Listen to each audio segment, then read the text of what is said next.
Swahili, and I like to say Nanga Def, little throw a little wall off in there. Well, I was reading Gerald Horne, and he was talking about Black August. He mentioned Benin. That's a new development. I haven't heard anybody bring up Benin in the mix in a long time. But Dr. Horne holds the John J. and Rebecca Moore's Chair of History and African American Studies, and his latest volume is the Counter-Revolution of 1893, the Hawaii Coup, and the Roots of U.S. Imperialism in the Asia Pacific Basin. How are you doing, sir? Oh, fine. Although I should mention parenthetically that the latest volume is Slavery and the Slave Trade and the Roots of U.S. Imperialism, North Africa, Egypt, Sudan, Ethiopia, West Asia, Russia, Ottoman Turkey, and Europe. And by the way, I'll be on WBAI.org tomorrow at 7 p.m. Eastern for a lengthy interview about this text. I made that same mistake last week. I haven't heard anything about this. I haven't really been reading that much about the book. I don't know if that's my fault or it's the fault of the publicist. I don't know, but Well, you're the target audience for this interview tomorrow, then. okay, all right. And Melinda, you want to kick it off? Yes, let's get into Iran. Well, this is turning out, as was predicted, to be a humiliating defeat for U.S. imperialism.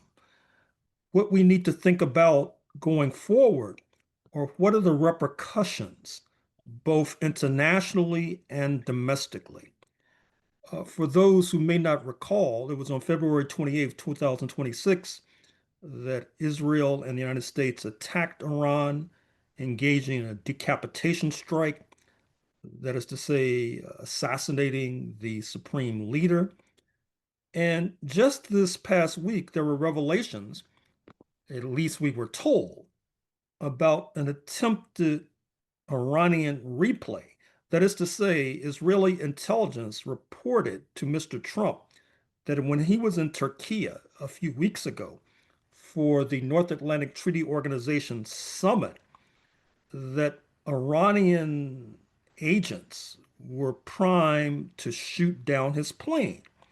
And so as a result, Mr. Trump skulked and scurried into a truck after he boarded his plane and was therefore transported to another plane that then took off. Now, apparently, the reporters and the cabinet leaders, like Secretary of State Marco Rubio, were unwitting and therefore got on the original plane, even though, in many ways, that plane, if you accept this Israeli intelligence, which I do not necessarily do, but if you accept this Israeli intelligence, that plane was scheduled to be shot down. And so Mr. Trump was not a profile in courage, to put it mildly, with regard to that. In fact, was willing to sacrifice a good deal of his cabinet, not to mention reporters, so that he could get away clean. Now, what's interesting is the people who he chose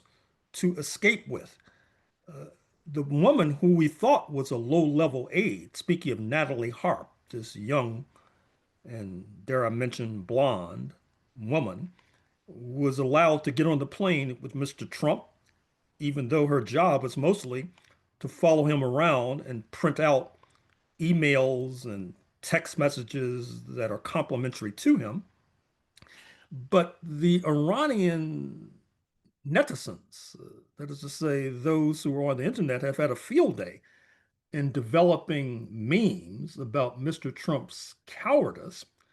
But in the larger scheme of things, that particular display of cowardice, if that is in fact what it was, pales in significance with regard to the fact that a number of U.S. bases in the region have been effectively shut down. It's difficult to see them reopening, particularly Bahrain, which ties into the other story, which is that the U.S. aircraft carrier does not have a port of call to check into so that they could be resupplied.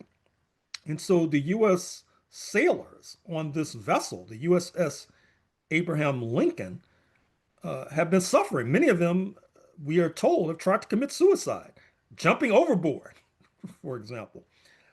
But it's all tied into the fact that the Iranians early on in this conflict shot missiles into these bases, forcing a shutdown. Meanwhile, in Palestine, you see a rather brazen display of Israeli terrorism with regard to settlers attacking Palestinians. And I do not believe that, at least in the United States, there's an understanding that that kind of terrorism was the method whereby settler colonialism was built in the United States, not least in the 19th century. Settler colonialism is an utterly ugly process.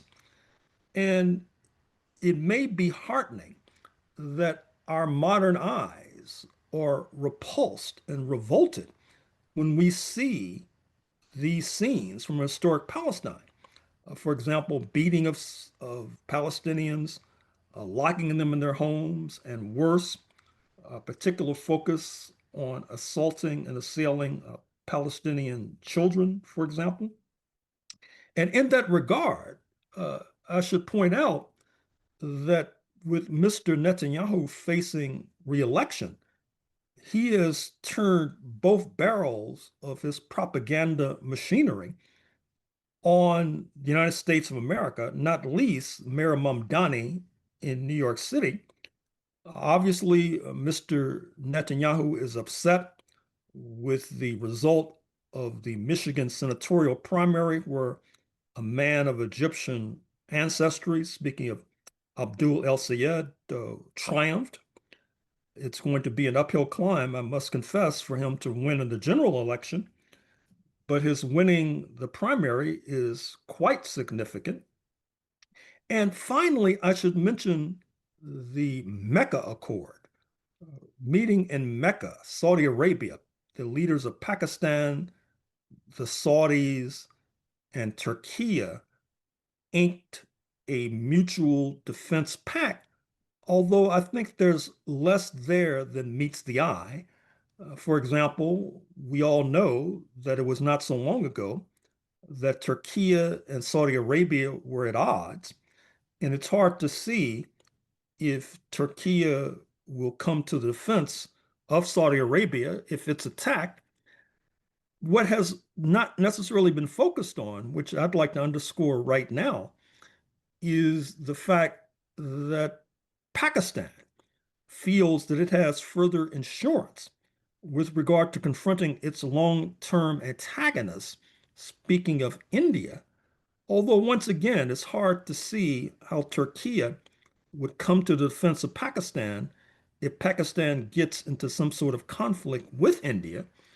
So therefore, this pact is not much there, as the saying goes, but it does reflect the reality, which is that there is less confidence, particularly in Saudi Arabia, about the viability of the U.S. defense umbrella, and the fact that just about a week or so ago, the de facto leader of Saudi Arabia, Mohammed bin Salman, came to Washington. He thought he was inking a civilian nuclear pact, but after he got on his plane to return home, Mr. Trump pulled the rug out from under him, saying that the pact could not go forward until and unless Saudi Arabia entered the Abraham Accords, meaning de facto recognition of Israel.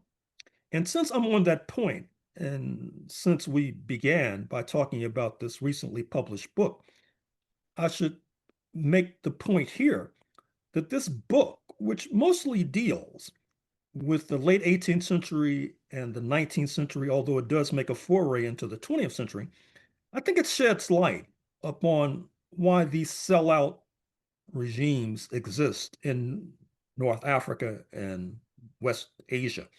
Take Morocco, for example, a country that has been a sellout regime for centuries. It brags about being one of the first regimes to recognize the infant United States in the 18th century. Morocco has been complicit in the African slave trade.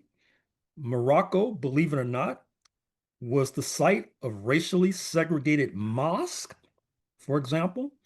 With regard to Egypt, another sellout regime under General al-Sisi, in the 19th century, Egypt was the site of a major slave market, rivaling that of Zanzibar and New Orleans, for example.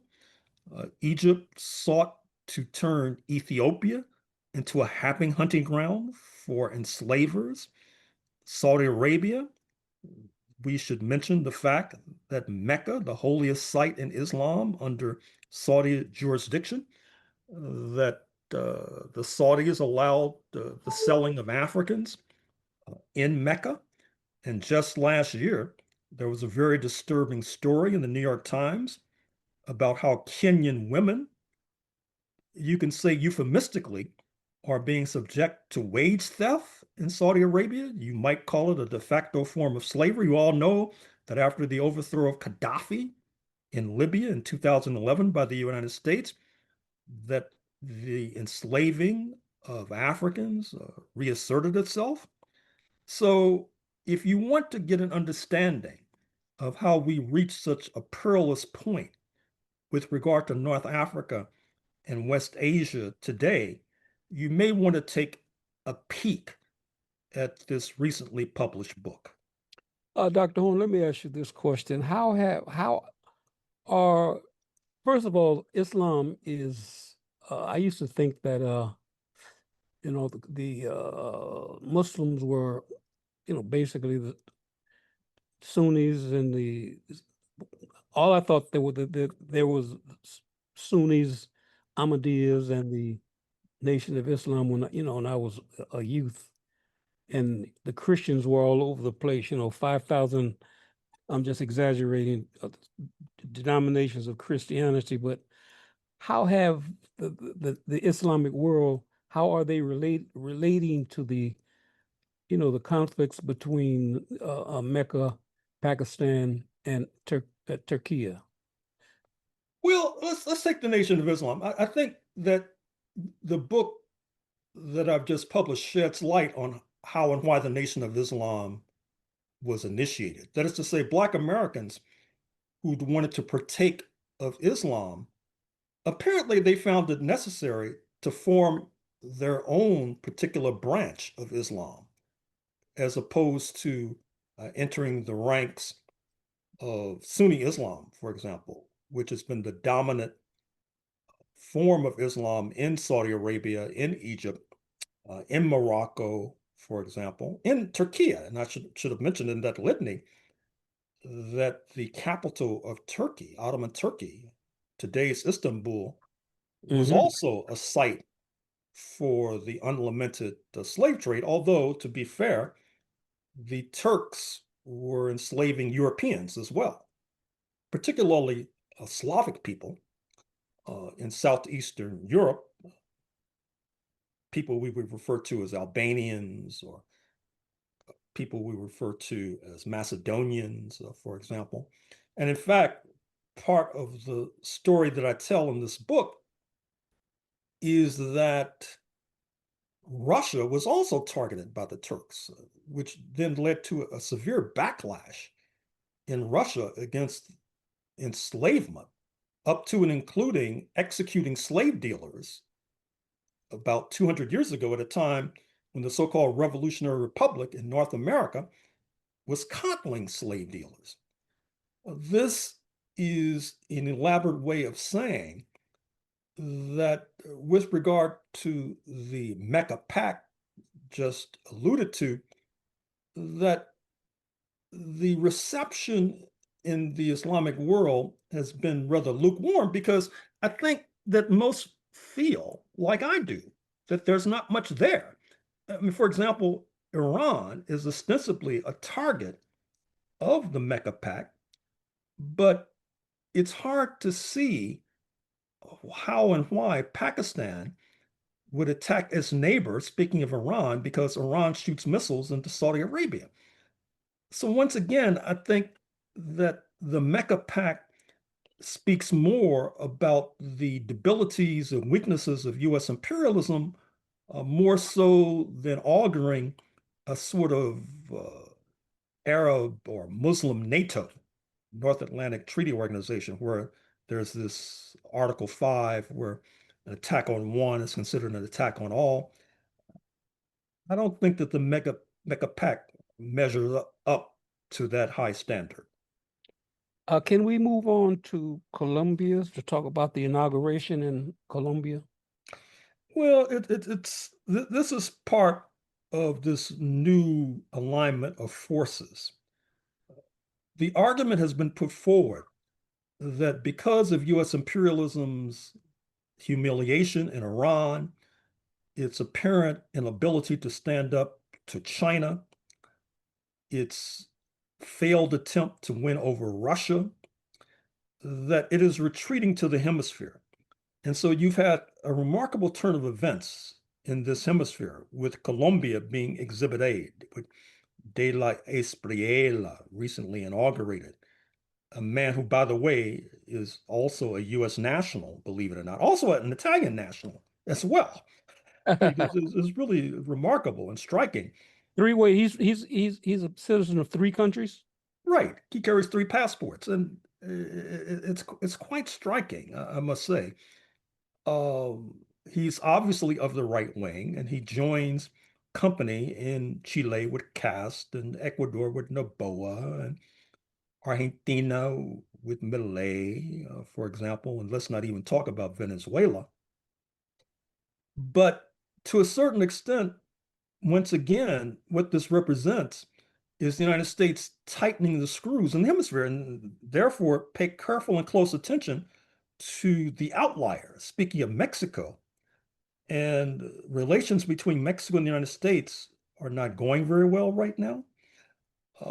In fact, the son of the founder of the present ruling party, speaking of a man I'll call colloquially AMLO Jr., Andres Manuel Lopez Obrador, his son, his visa to the United States was just suspended, and he's up in arms about that. He sees that as a slap in the face of Mexico, which it is. And then there's the upcoming election in Brazil in a month or so, where polls suggest that President Lula is ahead, but the younger Bolsonaro does not seem to feel those polls are accurate. And given the inadequacies and inaccuracies of polls, not least in the United States, I'm not sure how much faith and trust we should put into those polls. And that brings us to the major prize for U.S. imperialism, which is Cuba. On the one hand, Cuba has been receiving assistance from China and Russia. This was particularly apparent at this meeting just this past week, marking the centenary of the founder of the revolution, Fidel Castro Ruz, where you had high-level leaders from China present. China's been supplying Cuba with solar energy, helping to rescue it from the fact that the blockade has prevented petroleum from reaching the shores. And if you look at the New York Times this morning, you'll see a very disturbing story attacking the Castro family, particularly the grandson of Raul Castro, the 95-year-old retired president, who was really portrayed in unflattering terms, I'm afraid to say. And cheek by jowl with that unflattering article is another article attacking Russia, suggesting that Russia has its eyes on Moldova as an attempt from the New York Times point of view, to further weaken NATO and to further weaken European nations to the West. So on the one hand, I'm saying that the Trump administration is retreating to the hemisphere, but that cannot necessarily be said about the New York Times. Isn't it true, Dr. Horne, that Raul Castro has always been the bad guy when it comes to Cuba? I remember at one point Fidel Castro was actually on the Ed Sullivan show, and the U.S. imperialism saw him as a possibly an ally. And the people that they feared the most, the two people that they feared the most were Raul, who I think he had joined the Communist Party almost as soon as he got out of diapers, exaggeration, little exaggeration, and the Argentinian Ernesto Che Guevara. Am I correct in saying that? Well, certainly that has been put forward, and I do not dispute it. But at the same time, we recognize that divide and conquer has been a primary asset of world imperialism. And you see that today in today's New York Times with this unflattering attack on Raul's grandson. It's an attempt to pit him against the present leadership because the line is that they would like to see the present leader, Diaz-Canel, present president, step down and have him being replaced by the younger Mr. Castro, the grandson. Now, obviously, this puts a cat amongst the pigeons, as they say in London. It's meant to stir up dissent within the leadership. Obviously, it's rather bold, if not offensive, for the United States to try to choose the next leader of a sovereign nation. But you don't have to be a close student of Washington to see that that is basically par for the course. And you're listening to Diasporic Music on Black Power 96. We're speaking to Dr. Gerald Horne. You have another question, Melinda? Yeah, do we want to go into U.S. primary elections?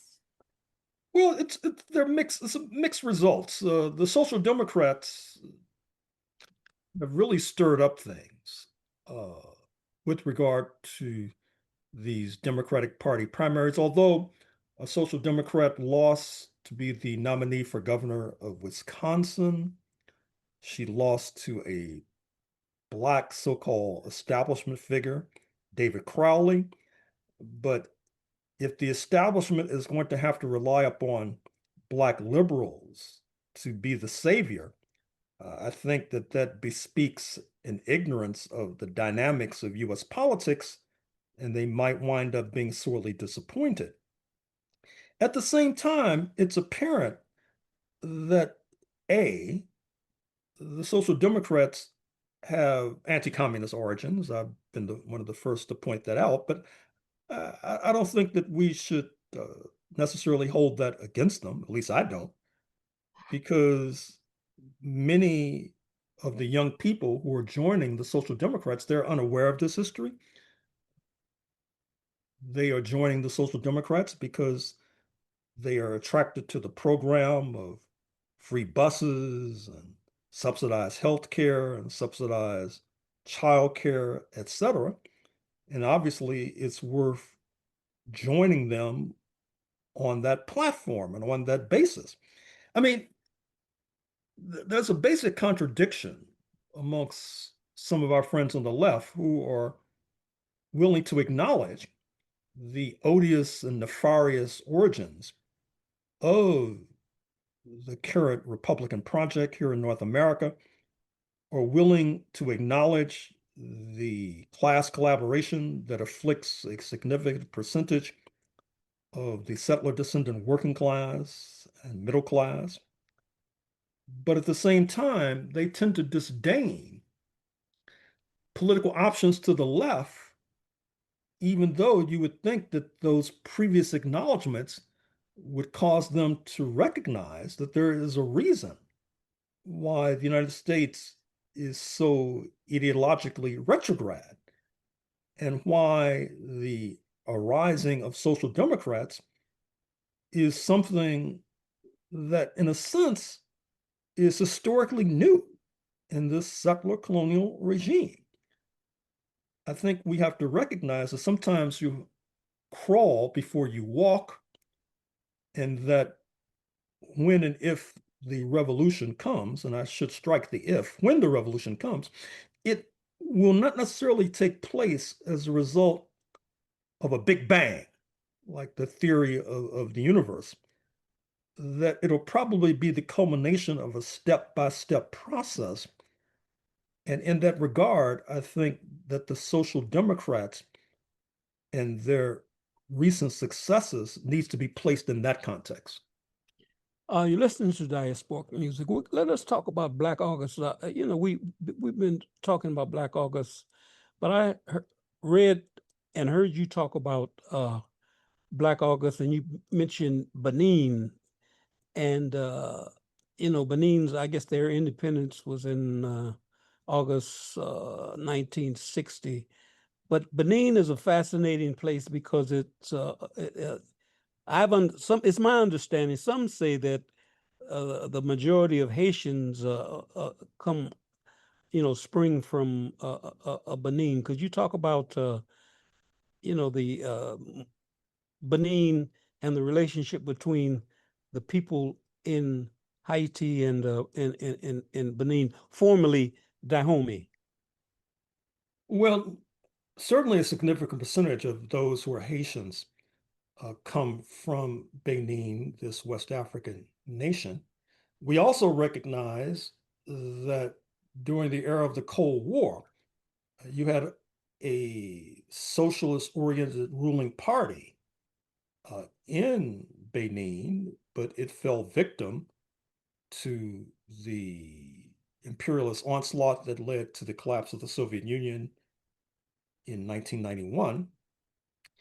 But back to Black August, you know that I spent last week in Mississippi. Yes, sir. Doing research on various projects. And I'll flag it here before I even publish it, which is that I think I've uncovered a major slave rebellion to take place in the Magnolia State in 1835. And as I've said on other platforms, if you look at the history of slave revolts in the United States, they oftentimes take place on one of 3 days. Christmas Day, December 25th, because it was a feeling that the enslavers would be not paying attention or in church or drinking themselves into a stupor. July 4th, that is to say, a decided slap in the face of Republican pretensions. And August 1st, which is the day for Caribbean emancipation in the 1830s as well. And I think that this proposed Mississippi plot that I plan to write about was seen as consonant with the latter, August 1st, Emancipation Day. And in addition to marking Juneteenth, which we talked about quite a bit in recent months, we should revive the notion of marking August 1st, which used to be marked not only with proposed slave revolts, but also by the free Negro population as well, as being a step forward with regard to Black liberation in general. Back to this 1835 plot in Mississippi, it's also significant because it was going to take place in a great swath of territory. If you look at these slave revolts, Denmark Vesey and Charleston, Gabriel and Richmond, Nat Turner in Southampton, they're mostly concentrated geographically. This Mississippi plot was spread out geographically. And then the other aspect of it was that it was apparently going to be done in conjunction with Euro-American lumpen elements who saw the idea of helping a slave revolt would facilitate robbing banks because the authorities' attention would be split, which obviously cast a new light on this concept of the lumpen, which I've written quite a bit about in recent years. Mississippi is, I guess, the vast many. There's a link between Mississippi and most Africans that were born in the United States. I know that I have Mississippi roots on my father's side, and I guess you have Mississippi roots on your mother and father's side, if I'm not mistaken. Well, not only that, but I also uncovered that James Baldwin, recall he was the black man who helped to desegregate Ole Miss, leading to deaths as the settlers revolted and rebelled against the National Guard. He claims Choctaw ancestry. And the county, so do I. oh, I see. The county from which he sprung, Ottawa County in Mississippi, also was the birthplace of Oprah Winfrey. We also know that other stellar personalities come from the Magnolia State. Richard Wright, a novelist out of Natchez, James Earl Jones, the actor, late actor out of northern Mississippi. Mississippi is one of those rare places in the United States that had a black majority, which explains quite a bit. It explains the level of repression.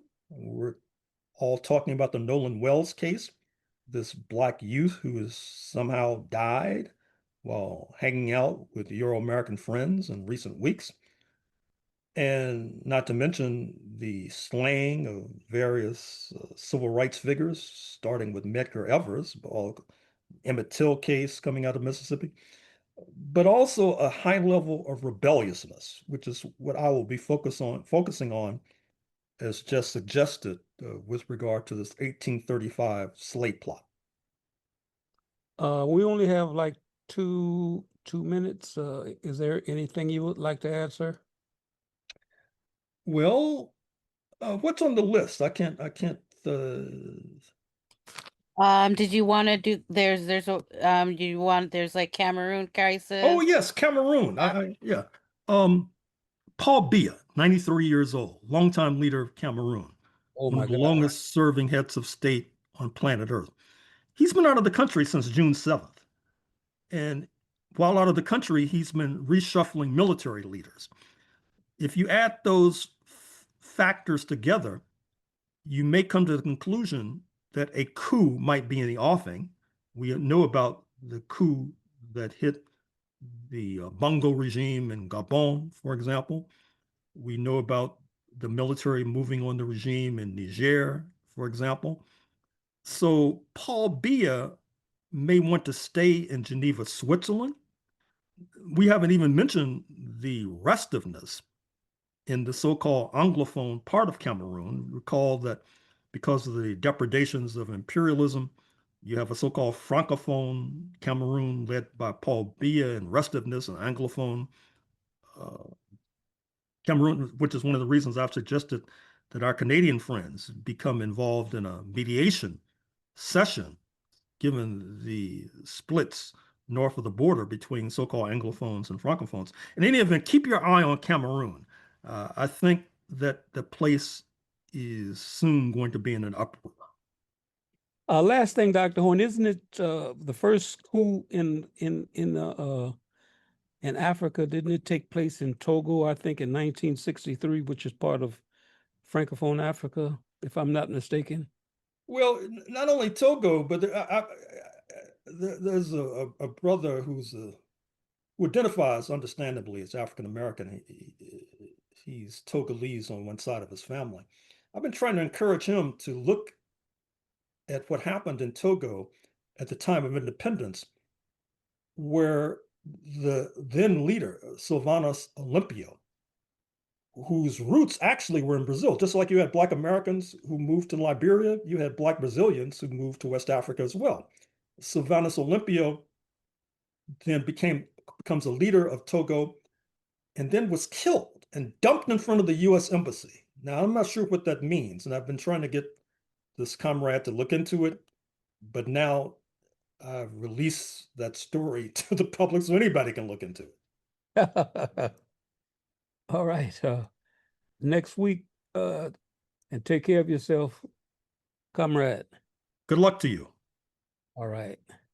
I'd like to thank Lisa Watson for keeping us sounding good, not just decent, but sounding good. And we will be back next week. And Melinda Francis, you have any parting thoughts? Yeah, I want our listeners to stay safe throughout the week, and we'll see everybody in the whirlwind next week.